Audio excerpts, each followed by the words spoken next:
డబ్బు తీసుకుని ప్రభావతి కంప్లైంట్ వెనక్కి తీసుకుందని తెలిసి బాలు మీనాతో సహా బయటకు వెళ్లిపోతూ ప్రభావతికి షాక్ ఇచ్చిన సత్యం. దంతా ఎలా జరిగిందో వీడియో ద్వారా చూసేద్దాం. ఎక్కడా కూడా స్కిప్ చేయకుండా చివరి వరకు చూడండి, పూర్తిగా మీకు అర్థమవుతుంది. వీడియోని లైక్ చేయడం, షేర్ చేయడం మర్చిపోకండి. మీ లైక్, షేర్ మాకు మంచి సపోర్ట్ మరియు ఎంకరేజింగ్ గా ఉంటుంది. ఇక మొత్తం మీద చూసుకున్నట్లయితే కనుక లాయర్ అయితే ప్రభావతి కేసు వెనక్కి తీసుకుంటే సరిపోతుందని చెప్పడంతో బాలు, మీనా ఇద్దరూ కూడా సత్యం ద్వారా కబురు పెడతారు. కానీ ప్రభావతి ఏమాత్రం కూడా ఆ విషయంలో సరే అనదు. ససేమిరా అంటుంది, నేను ఇంటికి రావడం అన్నా మానేస్తాను కానీ కంప్లైంట్ వెనక్కి తీసుకొని అంటుంది. ఒకవేళ నేను ఇంటికి రావాలి అనుకుంటే బాలు, మీనా ఇంట్లో ఉండకూడదు, అలా అంటే కనుక నేను కంప్లైంట్ వెనక్కి తీసుకుంటానంటుంది. అలా కుదరదు అని చెప్పి సత్యం వెళ్ళిపోతాడు.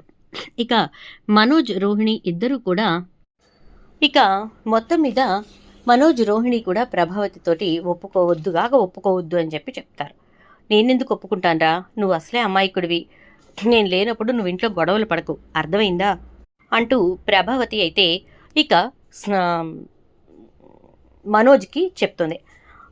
ఈలోపు కామాక్షి, అవునమ్మా, చాలా అమాయకుడు నీ కొడుకు, నోట్లో వేలు పెట్టినా కొరకలేనంత అమాయకుడు కదా, ఆ మాత్రం ఉంటుందిలే అని చెప్పని మొత్తానికి మొట్టికాయలు మొత్తుతూనే ఉంటుంది కామాక్షి.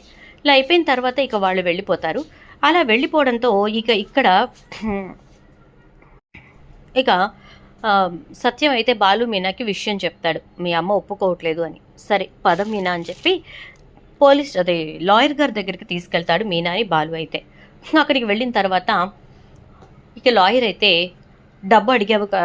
డబ్బు తీసుకురండి బాలు, ఒక 5 లక్షలు, అది తీసుకొస్తే శివ మీద కేసు లేకుండా చేయడంతో పాటు ప్రభావతి గారు కూడా కంప్లైంట్ వెనక్కి తీసుకునేలా చేస్తాను అని చెప్పేసి లాయర్ చెప్తాడు. ఇక దానికోసం బాలు, మీనా ఇద్దరూ కూడా ఉన్నవన్నీ కూడా పోగేస్తారు. ఇటు నుంచి బాలు అప్పు కూడా తీసుకుంటాడు. అటు నుంచి సుమతి కోసం కొన్న బంగారం తీసుకోమని పార్వతమ్మ ఇస్తే వద్దని చెప్పని అంటాడు. సత్యం తను పెన్షన్లో నుంచి కొద్దిగా పక్కన పెట్టానని 50,000 రూపాయలు తెచ్చిస్తాడు. ఇలా అన్నిటినీ తీసుకుని 4.5 లక్షలు పోగు చేసి లాయర్ దగ్గరికి వెళ్ళి చెప్తే మిగతా 50 సర్దుబాటు చేసి ఇస్తాను సార్ అని చెప్పడంతో సరే అంటాడు లాయర్. ఇక అన్న తర్వాత ఇక మీరు శివను విడిపించేసినట్టే అనుకోండి అని చెప్పనంటూ ఇక వాళ్ళని పంపించేస్తాడు. జూనియర్ లాయర్, సార్ ఏంటి సార్, వాళ్ళు 50,000 ఇవ్వలేదు కదా అంటే వాళ్ళు ఎగ్గొట్టే మనుషుల్లా అనిపించారా? ఇంత డబ్బు ఎంతో కష్టపడి పోగు చేసి తీసుకొచ్చారు. అలాంటప్పుడు అలాంటి వాళ్ళు మనం మంచి చేస్తే ఖచ్చితంగా మనకి మంచి చేస్తారు, అర్థమైందా అంటూ ఇక ప్రభావతి దగ్గరికి వెళ్ళాలి అనుకున్నాం కదా, ప్రభావతి గురించి ఎంక్వైరీ చేసావా అంటే ఫుల్ డబ్బు మనిషి సార్, ఉన్న 3 కోడళ్లలో 2 మాత్రమే బాగా చూసుకుంటుంది, మీనా అంటే అస్సలు పడదావిడికి అని చెప్పేసరికి సరే అయితే అలాగే అయితే మేం చేయాలో అది చేస్తానని చెప్పి ఇక జూనియర్ లాయర్ని తీసుకుని ప్రభావతి ఇంటికి వెళ్తాడు. అలా వెళ్ళిన తర్వాత ప్రభావతితోటి మాట్లాడతాడు. చూడండి ప్రభావతి గారు, మీరు ఈ కేసు వెనక్కి తీసుకుంటే మీకే చాలా మంచిది, అలా కూడదు అని చెప్పి నేను వెనక్కి తీసుకోను అని చెప్పని అంటే కనుక అప్పుడు మీరే ఇబ్బంది పడాలి. ఎందుకంటే శివకి అన్యాయంగా మీరు శిక్ష వేయించారు. ఎందుకంటే ఆల్రెడీ మీకు ఆ శివ ఆ డబ్బు వెనక్కి ఇచ్చేసిన డబ్బుని మీరు వడ్డీకి కూడా తిప్పుకుంటున్నారని మీ ఫ్రెండే చెప్తున్నారు. మరి అటువంటప్పుడు వాడి దగ్గర డబ్బు తీసుకుని కూడా వాడి మీద కంప్లైంట్ పెడితే వాడికి కోపం వస్తుంది కదా, అసలు వాడు అలా చేయడానికి కారణం కూడా మీరే కదా. మీరు అనవసరంగా వాడిని దొంగని చేసి ఒళ్ళంతా సోదా చేసినప్పుడు వాడికి బాధ కలిగింది కదా, ఆ బాధలో నుంచి పుట్టుకొచ్చిందే ఈ కోపం. ఆ కోపాన్ని తీర్చుకోవడానికే మీ దగ్గర దొంగతనం చేశాడు. మరి అలాంటి వాడిని మీరు రెచ్చగొడుతున్నారే, ఇప్పుడు వాడి మనసు ఏమనిపిస్తుంది, నేను దొంగతనం చేయడంలో తప్పే లేదు, అసలు బయటికి వెళ్ళిన తర్వాత ఈవిడిని చంపేస్తే గోల వదిలిపోతుంది అనుకుంటాడు.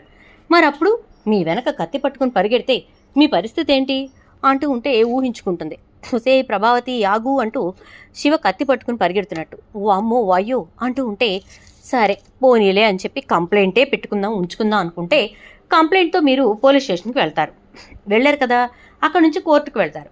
5 ఏళ్ల తర్వాత వాడికి ఒక 500 జరిమానా వేసి 3 ఏళ్ల జైలు శిక్ష వేసి ప్రశాంతంగా కోర్టు ఈ కేసుని క్లోజ్ చేస్తుంది అని అంటే అప్పుడు ఇక ప్రభావతి, ఓ అమ్మో ఏంటి సార్ ఇదంతా అంటే, అసలు వాడు దొంగతనం చేసేలా ప్రోద్బలం చేసింది కూడా మీరే కాబట్టి తప్పు మీదే అంటూ మీకే శిక్ష వేస్తారు.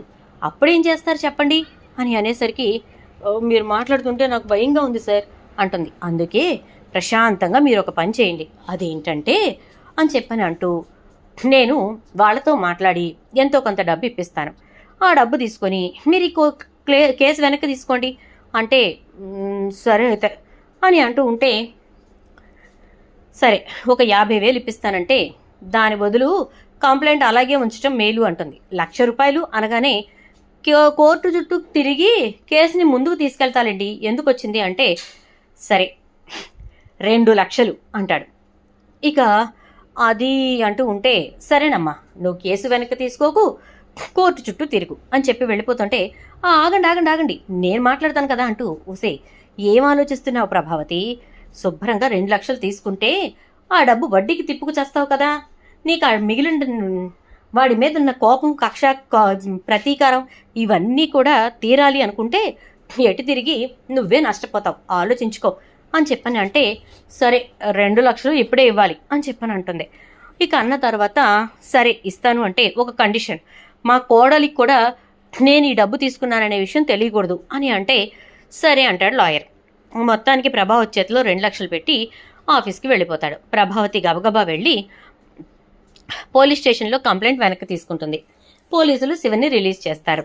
కామాక్షి ప్రభావతి ఇచ్చిన డబ్బుని కందిపప్పు డబ్బాలో దాచిపెడుతుంది.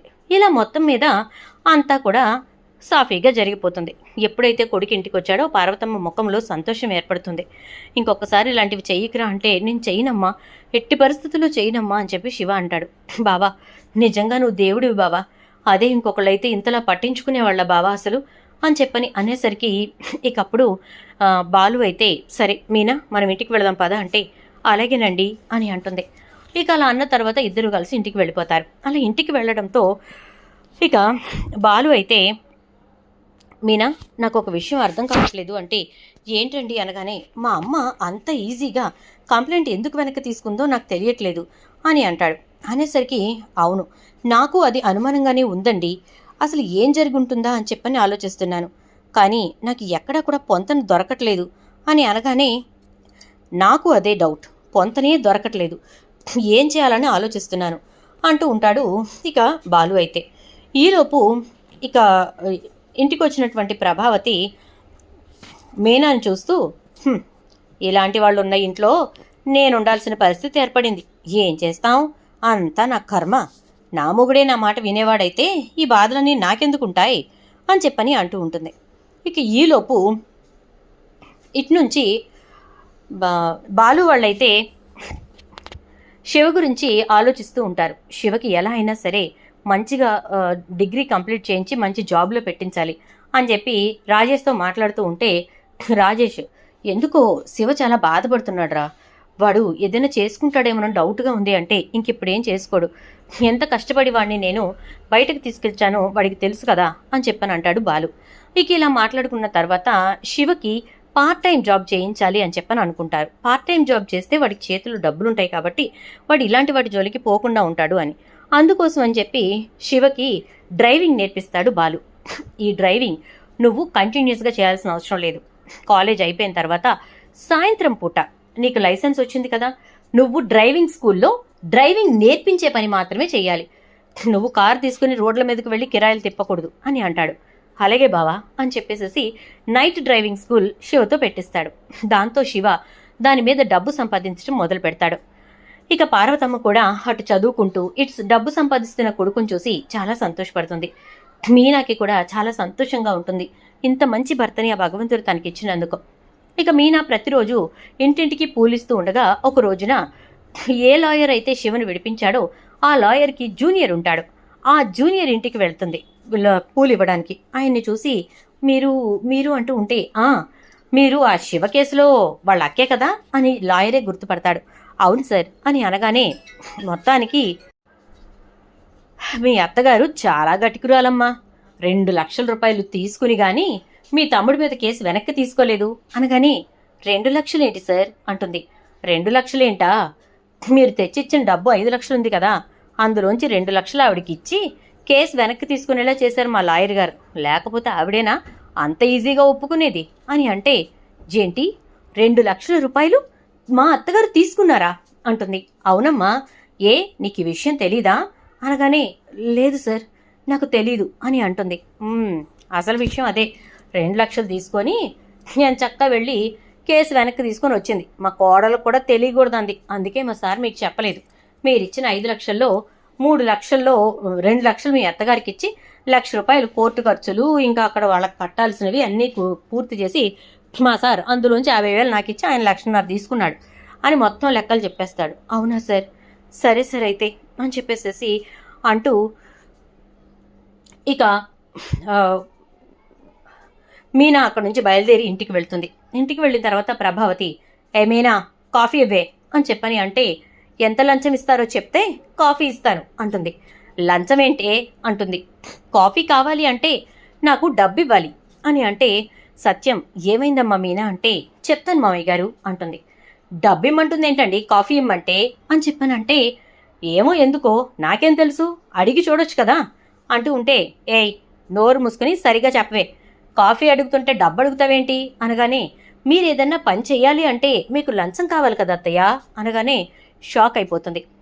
ఈలోపు ఇక బాలు కూడా ఇంటికి రానే వస్తాడు. అలా వచ్చినటువంటి బాలు ఇక వస్తున్న మీనా మాట్లాడుతున్న మాటలు విని, ఏమైంది మీనా నీకు, ఎందుకు అలా మాట్లాడుతున్నావు అని అంటే, ఏమీ లేదండి నాకు ఒక విషయం తెలిసింది అంటుంది. ఏంటా విషయం అని చెప్పని అంటూ ఉంటే, ఏయ్ లంచం అడిగావు కదే, ఇదిగో కాఫీకి ₹10 అక్కడ పెట్టాను చూడు అనగానే, 2 లక్షల్లోంచి తీసిచ్చినవేనా అని చెప్పేసేసి అనేసరికి, 2 లక్షలేంటే అంటుంది ప్రభావతి. అదే 2 లక్షలు వడ్డీకి తిప్పితే వచ్చిన డబ్బులేనా అంటున్నా అంటూ ఉంటే, 2 లక్షలు వడ్డీకి తిప్పడం ఏంటి, ఏం మాట్లాడుతుందండి ఇది అంటే, మీనా ఏమైంది నీకు 2 లక్షలు అంటున్నావేంటి అనగానే, నాకు కోపం తన్నుకొస్తోందండి. ఛీ మనుషులు ఇలా కూడా ఉంటారా అనిపిస్తోంది. వాడు దొంగిలించింది ₹1,00,000, కానీ ఆ దొంగిలించిన ₹1,00,000కి బదులుగా 2 లక్షల రూపాయలు తీసుకుని కంప్లైంట్ వెనక్కి తీసుకున్నారు అత్తయ్య గారు అంటుంది. ఏంటి 2 లక్షల రూపాయలు తీసుకుందా, ఎవరు చెప్పారు నీకు అంటే, ఆ పెద్ద లాయర్ గారికి జూనియర్ ఉన్నాడు కదా, ఆ లాయర్ వాళ్ళ ఇంటికి నేను పువ్వులు ఇవ్వడానికి వెళ్ళాను. అక్కడ ఆయనే చెప్పాడు ఈ విషయాన్ని. మీ అత్తగారు 2 లక్షల రూపాయలు తీసుకుని మీ తమ్ముడి మీద ఉన్న కేసుని వెనక్కి తీసుకుందమ్మా, ఊరికే ఏమీ ఆవిడ తీసుకోలేదు అని చెప్పేసి. ఆ మాట విన్న దగ్గర నుంచి నా కడుపు రగిలిపోతుందండి అంటుంది. అబ్బబ్బబ్బబ్బా ఏమి నటించావు నటనావతి, ఏదో పెద్ద మా బావుమరిది మీద జాలి దయ ఉప్పొంగిపోతున్నట్టు, పోనీలే అని వాడి భవిష్యత్తు కోసం నువ్వు ఆలోచించినట్టు, ఆ రోజు నువ్వు నటించిన నటనా కౌశల్యం అంతా ఇంత కాదుగా అంటూ ఉంటే, ఈలోపు సత్యం, మీనా చెప్తుంది నిజమేనా అని అడుగుతాడు. అది అంటే అండి ఏమైందంటే అంటూ ఉంటుంది. మీనా చెప్పింది నిజమా కాదా అని చెప్పనంటాడు సత్యం. అనేసరికి, నిజమేనండి, మరి వాడు నా దగ్గర డబ్బు దొంగిలించాడు కదా, మరి దానికి కాంపెన్సేషన్ కావాలిగా, అందుకోసమే అనగానే, వాడు డబ్బు దొంగిలించడానికి నువ్వు వాడి దగ్గర నుంచి డబ్బు దొంగిలించడానికి తేడా ఏముంది? 5 లక్షల రూపాయలు పోగేసి ఆ డబ్బు కట్టడానికి నానా తిప్పలు పడ్డారు ఈ పిల్లలిద్దరు. ఆ డబ్బులో నుంచి 2 లక్షల రూపాయలు నువ్వు లంచంగా తీసుకుని కంప్లైంట్ వెనక్కి తీసుకున్నావంటే నీకంటే ఆ శివానే మేలు కదా, నీకు బుద్ధి చెప్పడానికి ఆ పని చేశాడు. కానీ నువ్వు బుద్ధి తెచ్చుకోకపోగా మళ్ళీ తప్పుదోవలోకే వెళ్ళావు. చాలు ప్రభావతి, చాలు, నీ పాపం పండింది ప్రభావతి, ఇక నీతోటి మాట్లాడడం అనవసరం. అందుకే నీకొక దండం, నీ ఇంటికో దండం, నీ పిల్లలకో దండం అంటాడు. ఏంటండి అలా అంటారు, మీరు అలా మాట్లాడితే నాకు బాధ కలుగుతుంది, మీరు అలా మాట్లాడకండి అంటూ ఉంటుంది. చాలు, ఇప్పటి వరకు నువ్వు నటించింది చాలు అంటే మీరు నా ప్రేమను కూడా శంకిస్తున్నారు అంటుంది. ప్రేమ నీకా? డబ్బు మీదున్న ప్రేమ కంటే మనుషుల మీద నీకు ప్రేమ ఉంటుంది అని చెప్పని అనుకోవడం నాది తప్పు, నమ్మడం అంతకంటే తప్పు. నువ్వు నోరు మూసుకుని లోపలికి వెళ్ళు అంటూ, ఒరే బాలు అంటాడు. నాన్న చెప్పండి అంటే, వెళ్ళి నా బట్టలు కూడా సర్దుకుని బ్యాగులు పట్టుకుని రండిరా అని చెప్పని అంటాడు. ఏంటి నాన్న ఏం మాట్లాడుతున్నారు అంటే, చెప్పింది చెయ్యి అని అంటే, ఇక వెంటనే బాలు మీనా బట్టలు తన బట్టలు సర్దుకుని సత్యం బట్టలు కూడా సర్ది బయటకు తీసుకొస్తాడు. చూడు ప్రభా, ఇక ఈ ఇంట్లో నువ్వు మాత్రమే ఉండు. నీకిష్టమైన నీ కొడుకు కోడలతో పాటు నీ గొప్పింటి కోడలైనటువంటి శృతి రవిలతో నువ్వు ఉండు అంటే, మావయ్య గారు మీరు వెళ్ళిపోయిన తర్వాత మేము ఇంట్లో ఉండం, అది మాత్రం వాస్తవం అంకల్.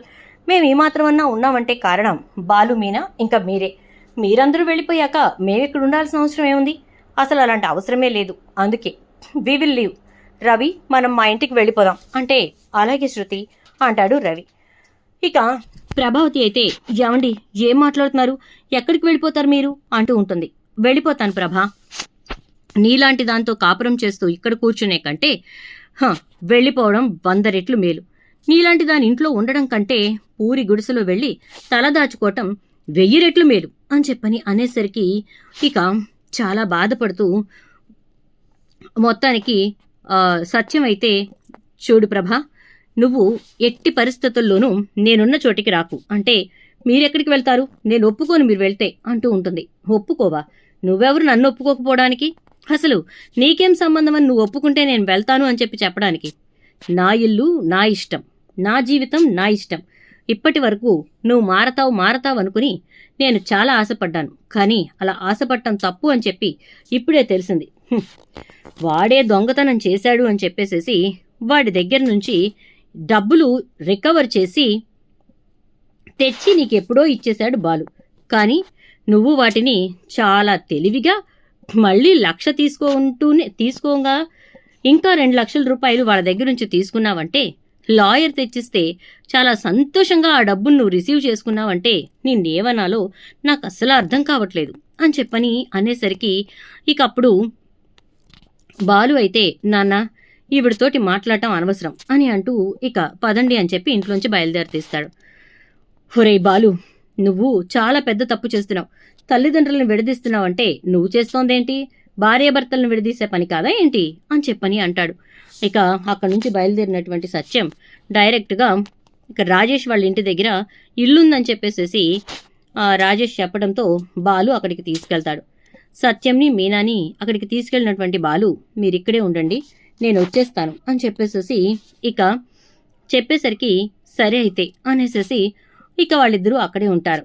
ఈలోపు బాలు వెళ్ళి తన 2వ కార్ని రాజేష్కి అద్దెకిచ్చాడు కదా, అది తీసుకొచ్చి ఇంటి దగ్గర పెట్టమని చెప్తాడు. ఎందుకు బావా అంటే, ఏం లేదు, ఒకవేళ నాన్న ఎక్కడికన్నా వెళ్ళాలంటే కారు ఉంటుందని అని అంటే, బావా నువ్వు అనవసరంగా నాన్న ఏదో అనుకుంటారని చెప్పి చాలా ఫీల్ అవుతున్నట్టున్నావు. నాకు తెలిసినంత వరకు నాన్న ఈ విషయంలో పెద్దగా తీసుకోవట్లేదు, లైట్గానే తీసుకున్నారు.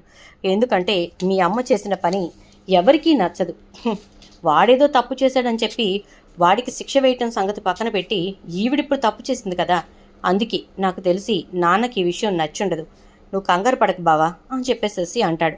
ఇక సరేరా అని చెప్పేసి బాలు అయితే ఇంట్లో కావలసిన సరుకులు సామాన్లు అన్నీ తీసుకొచ్చి అక్కడ పెట్టేసరికి ఈలోపు ప్రభావతి యావండి అనుకుంటూ అక్కడికి రానే వస్తుంది.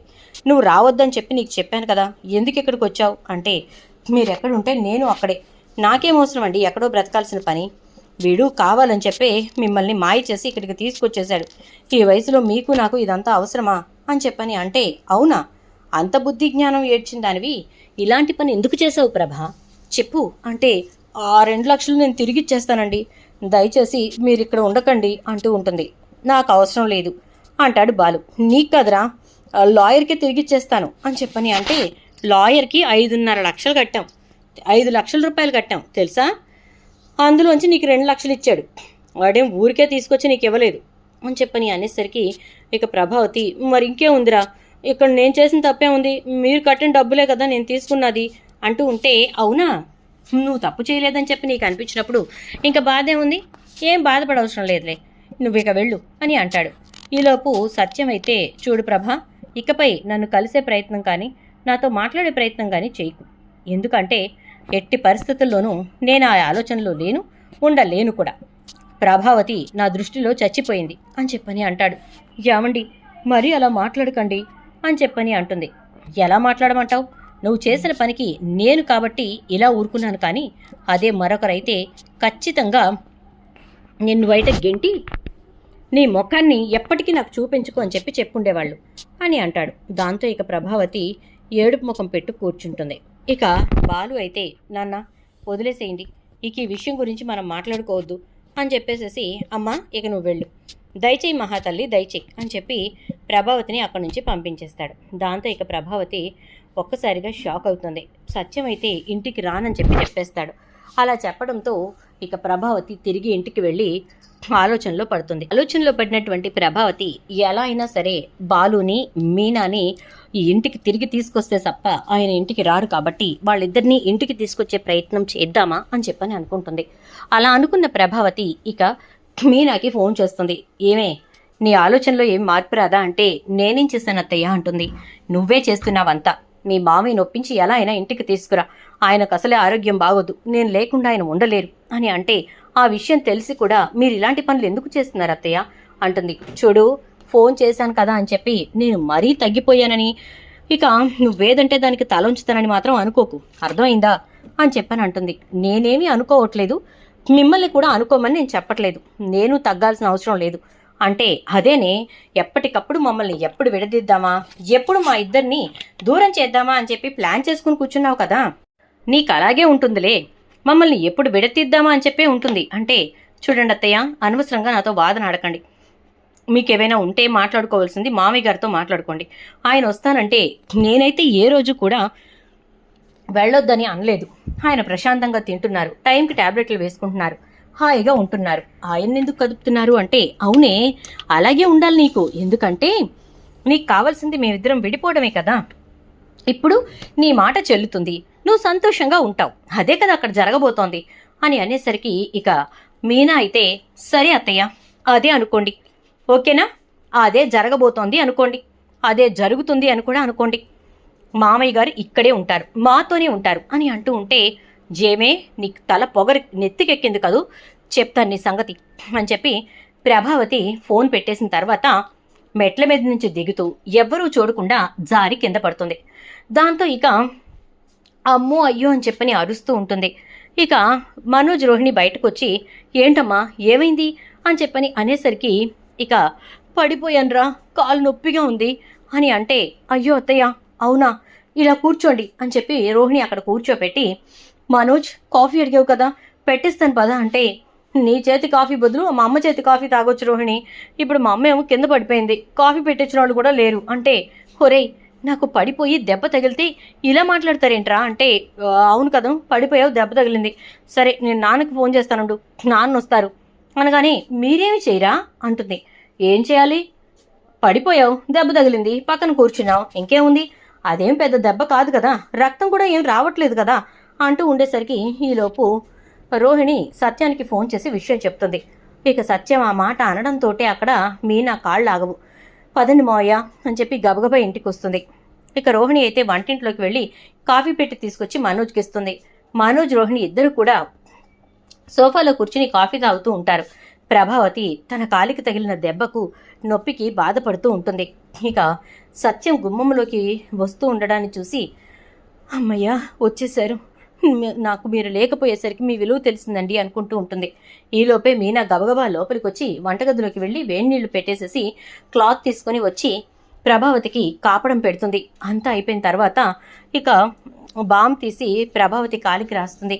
అలా రాయడంతో ఇక ప్రభావతి అయితే మీనా వంక అలా చూస్తూ ఉంటుంది. క్షమించండి అత్తయ్య, మీ పర్మిషన్ లేకుండా మీ ఇంటికి వచ్చాను, ఏమీ అనుకోకండి అంటూ ఉంటుంది. పర్వాలేదు అంటుంది ప్రభావతి.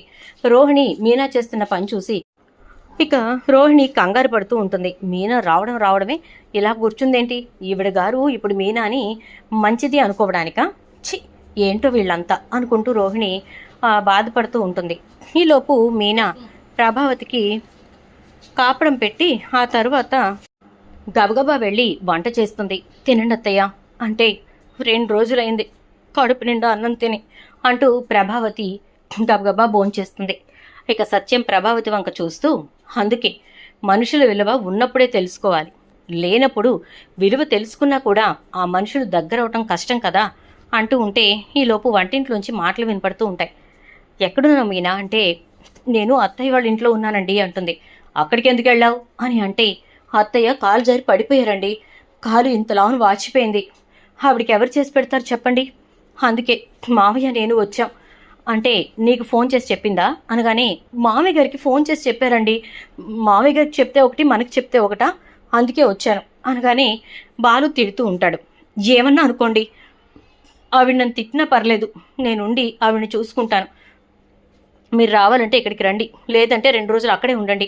నేను అత్తయ్యకి కొంచెం కోలుకున్న తర్వాత ఇంటికి వస్తాను అంటే ఆవిడ నిన్ను తిడుతుంది మీనా అంటాడు. తిడితే తిట్టారులేండి, పర్వాలేదు, నోరు నొప్పొచ్చి ఆవిడే ఊరుకుంటారు, ముందు కాలు నొప్పి తగ్గాలి కదా అంటుంది. సత్యం ప్రభావతి వంక చూస్తూ ఉండేసరికి ప్రభావతి సిగ్గుతో తలదించుకుంటుంది. చూద్దాం ఏం జరుగుతుందో. వీడియో నచ్చితే లైక్ చేయండి, వీడియోని షేర్ చేయండి, ఛానల్ సబ్స్క్రైబ్ చేసి పక్కనే బెల్ ఐకాన్లో ఆల్ ట్యాప్ చేయండి.